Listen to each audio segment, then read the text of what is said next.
Es sind neue Infos zum kommenden Tabletop von Corvus Belli Warcrow veröffentlicht worden, dem Fantasy Tabletop, auf das ich persönlich schon etwas gespannt bin. Und hier sind eben, wie gesagt, 2 neue Videos veröffentlicht worden. Die möchte ich jetzt hier mir anschauen und darauf ein bisschen reagieren. Starten werde ich mal mit dem Starter-Set, also der 2-Spieler Starterbox. Dann geht es weiter zum Video des Core-Regelbuchs. Und dann habe ich noch eine kleine Information, denn da habe ich etwas gerade vorhin gesehen, was ich sehr, sehr interessant finde, dass wir da schon jetzt die Möglichkeit dazu bekommen haben. Aber ich hätte gesagt, wir starten gleich mal mit dem ersten Video der Starterbox. Among the fog, the end of a path is showing. But wait, this is not the end. Durchaus bekannt. Okay, ein paar erste Infos. Die Figuren, die haben wir schon mal gesehen. Und dann eben hier anscheinend Gelände aus Pappe. Etwas, das wir auch von Infinity her schon kennen, aber hier anscheinend etwas anders aufgebaut. Is the beginning. Figuren sind bekannt, Coming soon, the haben sie ja schon mal Starterbox to gezeigt. Warcraft, the fantasy wargame by Corvus Belli. What will you find inside? Miniatures. Ich finde ja diese Phenomenal Figuren miniatures. sehr, sehr cool. The very illustrious hegemony of Angbasig faces the furious and Anscheinend die unpredictable northern Regelbuchinfo. tribes. 14 injected thermoplastic miniatures to start enjoying the hobby. Okay. Moment. Thermoplastik. To start enjoying the hobby. The hegemony start enjoy. 14 injected thermoplastic miniatures. Tatsächlich, Thermoplastik-Miniaturen. Damit habe ich jetzt ehrlich gesagt nicht gerechnet. Ich bin davon ausgegangen, dass das wie bei Infinity sein wird, dass wir hier Metallfiguren bekommen und eben nicht Thermoplastik. Okay, sehr, sehr interessant. Schon mal eine interessante Info. The hegemony of Angbasig. This Die erste illustrious Fraktion. cosmopolitan nation possesses the only professional army in Lindworm, the Black Legion. The Booklemen, valiant swordsmen. Hier, was ich auch schon ziemlich cool finde, ist eben das, dass man einerseits eben Einzelmodelle hat und dann zusammen mit dem Ganzen eben auch solche Unit-Einheiten, also solche Units. Und da bin ich eben dann gespannt, ob die immer zusammenbleiben müssen oder ob das Ganze dann so ähnlich funktioniert wie bei Infinity, dass man da Einzelfiguren quasi dann spielt oder spielen kann und diese dann als Unit zu zweit oder auch zu dritt, wie sie hier abgebildet sind, dann zusammenfassen kann, gespielt wird, oder ob das Ganze eben nur als komplette Einheit immer gespielt werden muss. Great mobility in the first line of the battlefield. Was wir hier schon auch zu sehen, diese Custom Dice, das ist das Einzige, was ich persönlich für mich sagen muss, gefällt mir nicht so sehr, hat aber bei Aristea ganz gut funktioniert und daher kann ich es auch verstehen, dass man diesen Weg ein bisschen geht. Ich hätte es anders besser gefunden, aber ist eigentlich, glaube ich, das dann für mich das so ziemlich einzige Spiel, das solche Custom Dice verwendet, also kann ich damit leben. The war surgeon. Ach, A das schaut woman schon of cool aus. science, she will not hesitate to exert her profession with a maximum level. The Frostfire Herald is an elemental magic specialist. He is an ice-study elf capable of throwing Okay, auch auf alle Fälle. Magie ist wieder mit dabei im Spiel. Haben wir, glaube ich, auch schon mal gesehen gehabt in den burning anderen Videos. fireballs. He will also displace his opponents using the force of the wind.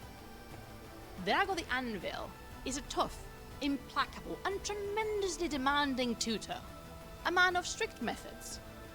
His true passion is educating the best legionnaires. Orcs Okay, da geht es jetzt weiter schon mit der nächsten Einheit. Eine Sache, die ich hier noch interessant finde, was ich, glaube ich, im letzten Video auch schon gesagt habe, ich werde das auch unten verlinken zu Warcrow. Diese Charaktermodelle, also diese Anführermodelle, die können einerseits einzeln gespielt werden, aber können sich auch Einheiten anschließen. Ich bin da dann sehr gespannt, ob man das schon vor dem Spiel entscheiden muss oder während des Spiels dann jederzeit eben bei der Aktivierung möglich ist.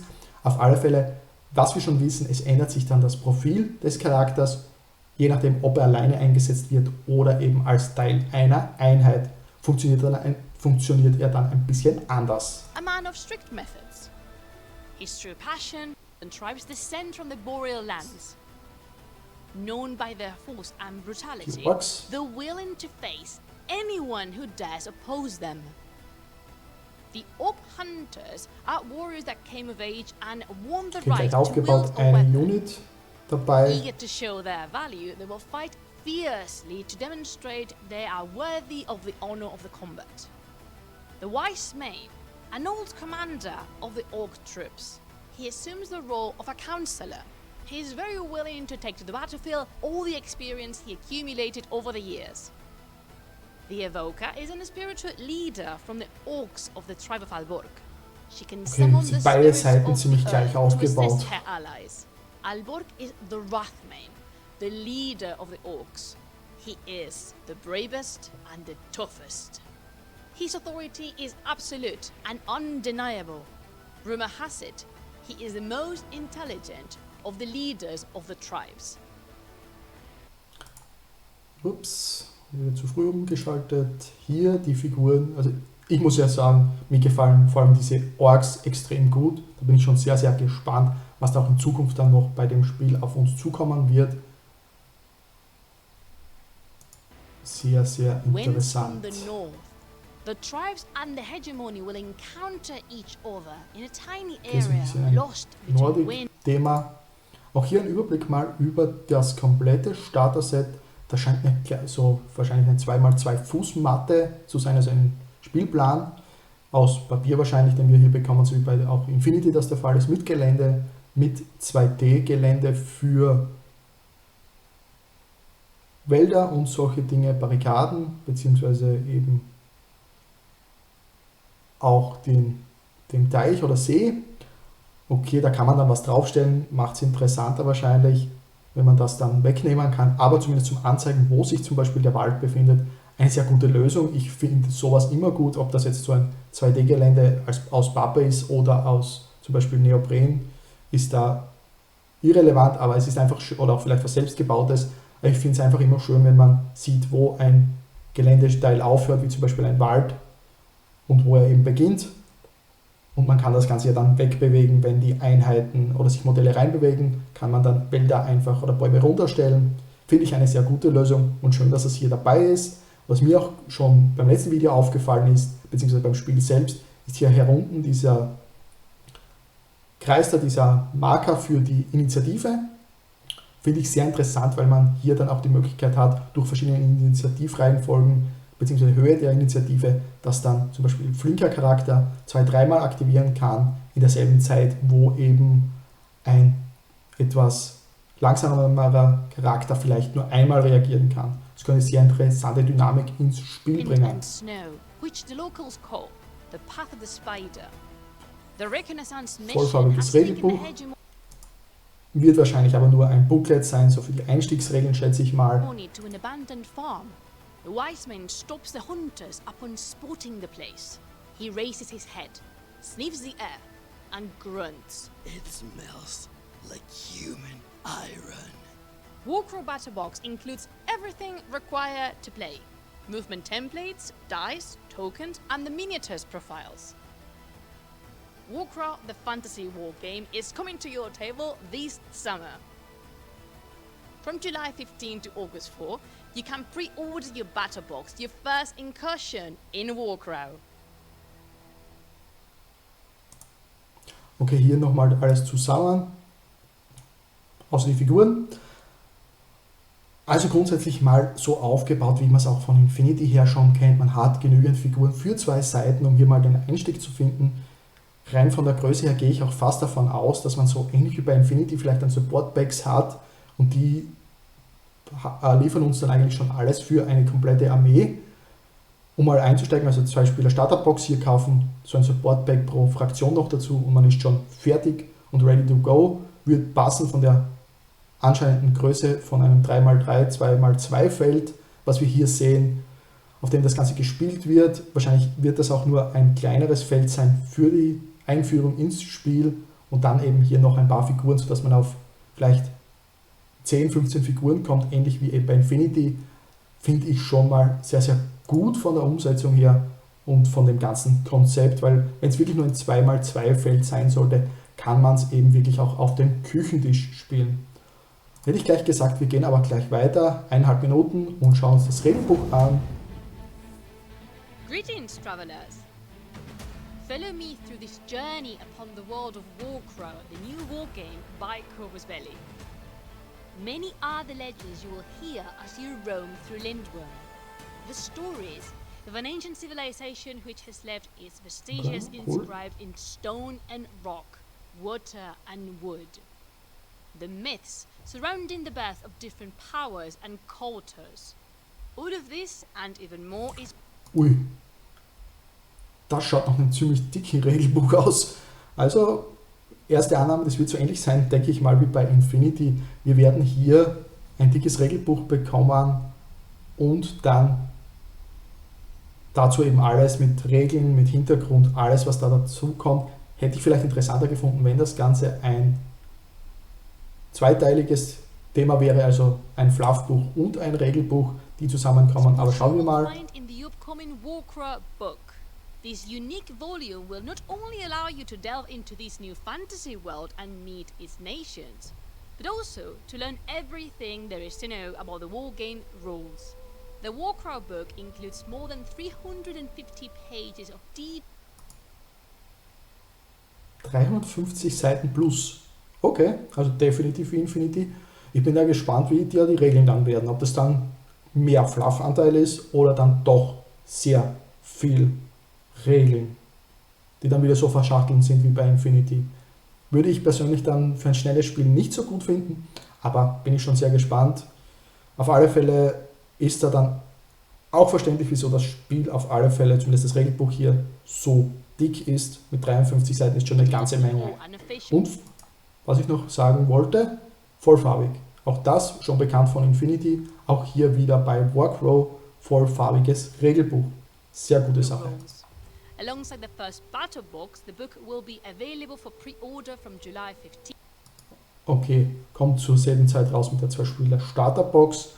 Meine Annahme dürfte sich damit auch bestätigen und vor allem das Buch ist auch viel zu dick, damit das wird definitiv nicht in der 2-Spieler Starterbox dabei sein. Es wird nur ein Regelbooklet sein, wenn die Regeln etwas schlanker sind, vielleicht mit den kompletten Regeln, ansonsten nur mit so einem Regel-Einführungsteil und den vollen Regelumfang bekommt man dann eben hier beim dicken Regelbuch inklusive dann dem ganzen Fluff.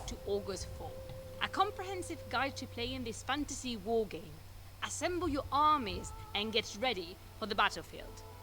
You can now enjoy a digital copy of the... Okay, und das ist jetzt das, was ich schon gesehen habe. Ich habe es mir nicht angeschaut, ich habe es nur gerade vorhin gesehen und aufgemacht. Man bekommt hier schon das Regelbuch, also das könnt ihr euch jetzt schon runterladen. Ich werde euch dazu auch den Link unten in die Videobeschreibung packen, sowohl zu den beiden Videos als auch zu diesem Regel-PDF. Da könnt ihr euch dann die Regeln schon mal anschauen, was ich sehr interessant finde, weil ja das Ganze noch ein bisschen bis zur Pre-Order ist, erst im Juli und August. Aber jetzt können wir uns bereits die Regeln anschauen, zwar noch keinen Zugriff wahrscheinlich auf die Fraktionen, auf die Profile der Einheiten, aber ansonsten die Regeln, darauf haben wir jetzt schon mal Zugriff. Und hier auch der Rulebook, also das könnte dann wirklich das vollständige Regelbuch bereits jetzt sein. Okay, sehr interessant. Wie gesagt, findet ihr in der Videobeschreibung den Link dazu, wo ihr euch dieses Regel-PDF runterladen könnt. Ich werde es hier schnell mal aufmachen. Okay, ich dachte eigentlich, ich hätte es schon offen gehabt, aber leider nicht. Hat jetzt ein bisschen gedauert. Aber okay, vollfarbiges Regelbuch, 60 Seiten, wie ich sehe.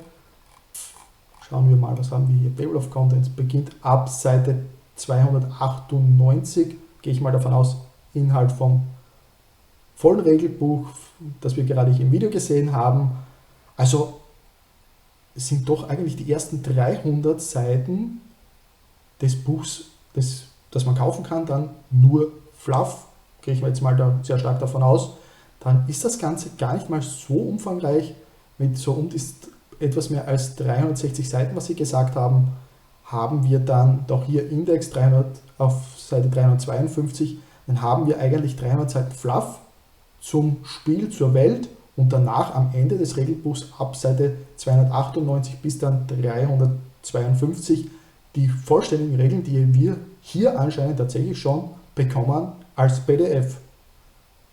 Schauen wir mal, Game Summary, Groups Units, Basic Concepts, Prepare the Game, Play the Game, Activate a Unit, Characters, Command Tokens, Magic, Gelände und Scenarios. Doch ist sehr wahrscheinlich sogar so, dass wir hier in diesem PDF tatsächlich alle Regeln bekommen, die wir für Warcraft benötigen.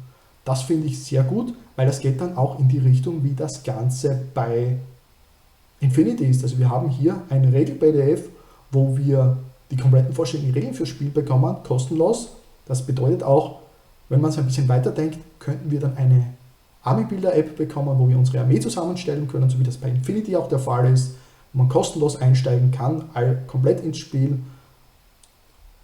Man müsste sich dann nur noch die Figuren zulegen, beziehungsweise mal proxen mit anderen Figuren, aber regeltechnisch hätte man dann alles.